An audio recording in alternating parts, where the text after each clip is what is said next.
बिस्मिल्लाहिर्रहमानिर्रहीम अस्सलाम वालेकुम। आपका दोस्त सलमान हैदर। दुआ है परवरदिगार से कि उसने आपको और आपके अहले खाना को अपनी हिफ्ज़ो मान में रखा हुआ हो। करीबन 2 बजे का वक्त है जिस वक्त मैं आपसे बात कर रहा हूँ। सुप्रीम कोर्ट के दोनों केसेस में एक पे समाअत जारी है 90 रोज़ के इंतखाबात के हवाले से, जिसपे जस्टिस काजी फायज़ ईसा साहब समाअत कर रहे हैं और समाअत के दौरान उनका कॉन्सेंट थोड़ा समझ आ गया, उनका माइंड सेट ज़रूर समझ आ गया कि उन्होंने इलेक्शन कमीशन को ही सपोर्ट करना है।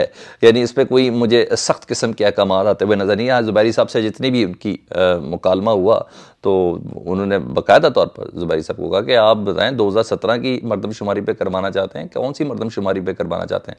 2017 की मरदमशुमारी तो 2018 के इलेक्शन के लिए थी। यानी इस चीज़ को काफ़ी लीगलाइज करके और बड़ा ही जिसे कहते हैं जस्टिफाई करके ही आगे लेके जाएगा। यानी वहाँ तो अभी समाअत इस वक्त जारी है, लेकिन दूसरा जो अहम तरीन केस जिससे मुतल्लिक कल से ही हवाएं बड़ी ज़बरदस्त किस्म की डेवलप कर दी गई थी, फैसला महफूज कर लिया गया है। जस्टिस एजाजुल एहसन साहब, जी हाँ, उनकी सरबाह में जो 5 रुकनी बेंच है और उनके सामने सारी दरख्वास्तें वगैरह आई उन 9 अफराद के हवाले से भी कि जिन्होंने कहा कि हमारा ट्रायल फौजी अदालतों में हो तो हमें किसी किस्म का कोई एतराज़ नहीं है, हम बड़े मुतमईन हैं।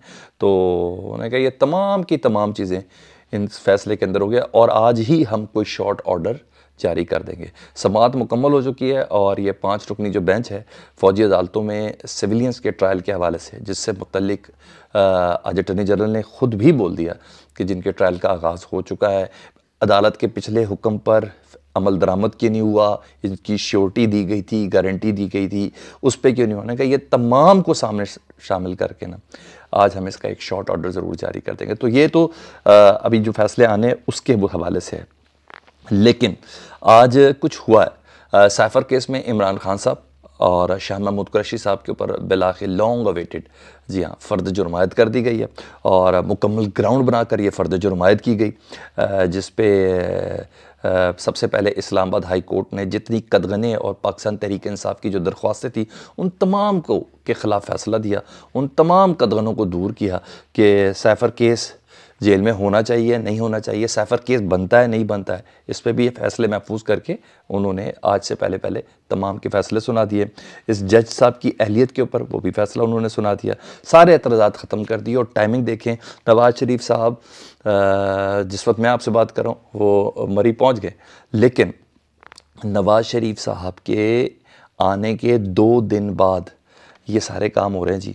और काम अब साइफर का होना बड़ी तेज़ी से शुरू, और जिस तरीके से ये है पता चल रहा है, क्योंकि आमतौर पर यह प्रैक्टिस नहीं है पाकिस्तान के कवानीन की, जब तक कि किसी बंदे को आपने एक कॉर्नर ना करना हो, उस शख्स को फिक्स ना करना हो, आमतौर पर पाकिस्तान के कानून की ये प्रैक्टिस है नहीं। लेकिन बहरहाल जब करना है तो करना है।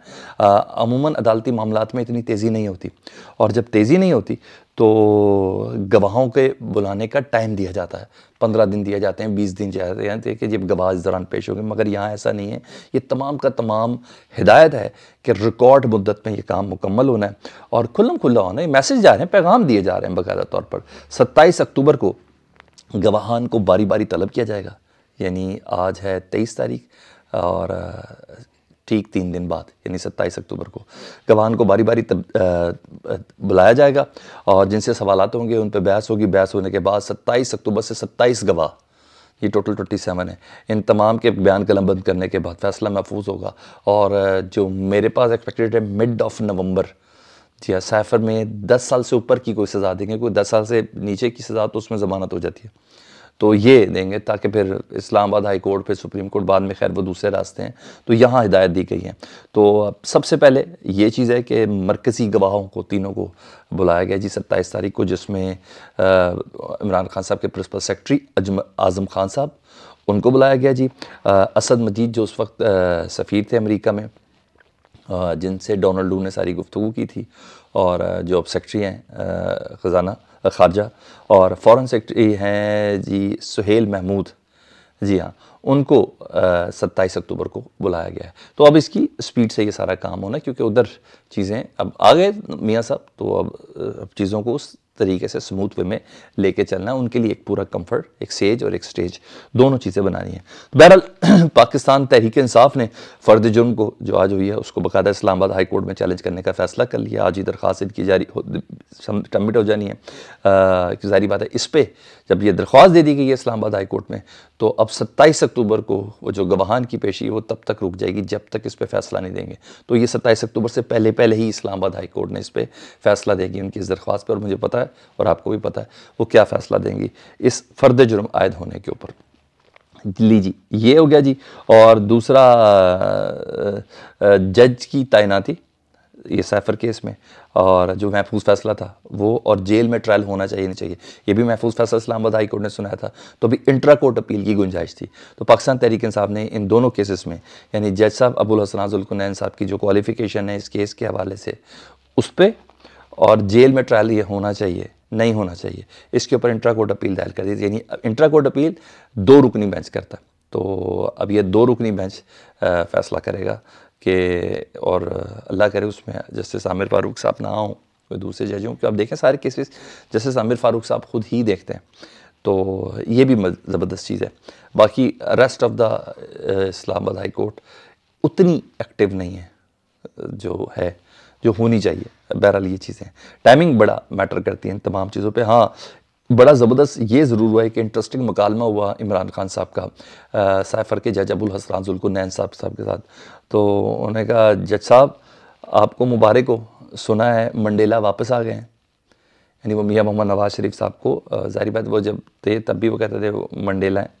तो अब इमरान खान साहब का जेल के अंदर विद इन कैद आप उनका स्टांस देख लें नवाज़ शरीफ साहब से मुतल्लिक, वो क्या समझते हैं और इस सारे सिस्टम से मुतल्लिक जिसमें उनको अंदर रख के उनको वापस लाया गया है। पहले उनको रखा गया था और उनको अंदर किया गया था।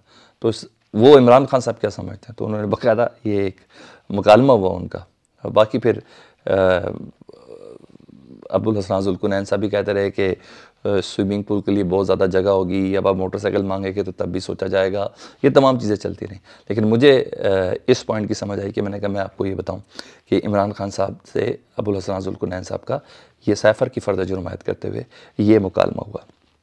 दूसरा टाइमिंग ज़रा इसलिए आम है, वो पैगाम मुसलसल मिल रहा है ना, इसलिए टाइमिंग्स के साथ पैगाम भी साथ साथ आसानी हो रही है। तो आमदन से ज़ायद असासाजात का केस था जी इसहाक डार साहब के ऊपर। ये वही केस था जिससे मुतल्लिक इमरान रियाज खान साहब कहते थे कि हमें बता के दिखाया जाता था कि देखें इनके ये जनरल बाजवा साहब बैठा के दिखाते थे हमें कि देखें इन्होंने ये थे और ये कर लिया, क्यों साइकिल वाली दुकान थी तो उससे ये बना लिया, इसे कर लिया तो ये कर लिया। तो जनाब आज नैब ने इसहाक डार साहब को मुकम्मल तौर पर क्लीन चिट दे दी जी। कोई खबर, ये 14C का इनका मुकदमा था आमदन से ज़्यादा असासाजात का, जिस पर दरख्वास्त दी गई थी इमरान खान साहब की तरफ से, जिस पर दरख्वास्त थी शेख रशीद साहब की तरफ से, और जमात इस्लामी ने 83 करोड़ 16 लाख 78 हज़ार रुपये की जी ये इनके ऊपर था। आमदन से ज़्यादा इन्होंने असासाजात बनाया। तो नैब ने आज तारीख़ी एक और NRO दे दिया जी। उन्होंने कहा इसहाक डार साहब से हमें किसी किस्म की कोई सबूत नहीं मिला कि उन्होंने आमदन से ज़्यादा असासाजात बनाया, और इसी नैब ने इतनी बड़ी बड़ी किताबें लिख के ना फ़ौज को भेजी हुई थी कि इसहाक डार साहब ने किया है। पता नहीं कल वो सही थे या आज वो सही हैं। बहरहाल जो कोई भी सही है, इधर ये पोजीशन बनी हुई है। एक ना नई बहस छिड़ गई है, और वो बहस मैं आप बता रहा हूँ कि आज के प्राइम टाइम में शुरू होगा। इससे पहले इत्तज़ाज़ हसन साहब ने मेरे प्रोग्राम में ये बात की थी। उन्होंने उस वक्त कहा था कि मुझे लगता है, आज वो यकीन के साथ कह रहे हैं, उन्होंने नई बहस खोल दी है। वो कहते हैं कि जनरल बाजवा साहब और उस साबिक चीफ जस्टिस उमर अता बंदयाल साहब का भी नेक्सस था, और उसी नेक्सस के तहत वो असम्बलियाँ तोड़ने वाला प्रोसेस, और फिर रात को अदालत लगना और दोबारा से असम्बलियाँ बहाल करना, और वो अदम एतमाद, ये तमाम की तमाम चीज़ों में चीफ जस्टिस, उस वक्त के चीफ जस्टिस उमर अता बंदयाल साहब ऑन बोर्ड थे। और ये बड़ा संगीन है। और ये नहीं, वो कह रहे हैं इनके खिलाफ कार्रवाई, जिस तरह जनरल बाजवा साहब के खिलाफ कार्रवाई होनी चाहिए उस तरह उमर अता बंदयाल साहब के खिलाफ भी कार्रवाई होनी चाहिए। और ये बड़ा संगीन और बड़ा मुतालबा इस वजह से कि लीगल फर्टर्निटी का एक बहुत बड़ा नाम है जो ये मुतालबा कर रहा है, और ये एक नई बहस छिड़ चुकी है। बाकी जिस तरह मज़ीद कुछ चीज़ें होंगी तो वो मैं आपके साथ ज़रूर शेयर करूँगा। फ़ीडबैक से मुतल्लिक़ ज़रूर आगाह करें। अल्लाहुम्मा सल्ली अला मुहम्मदिन व आले मुहम्मद।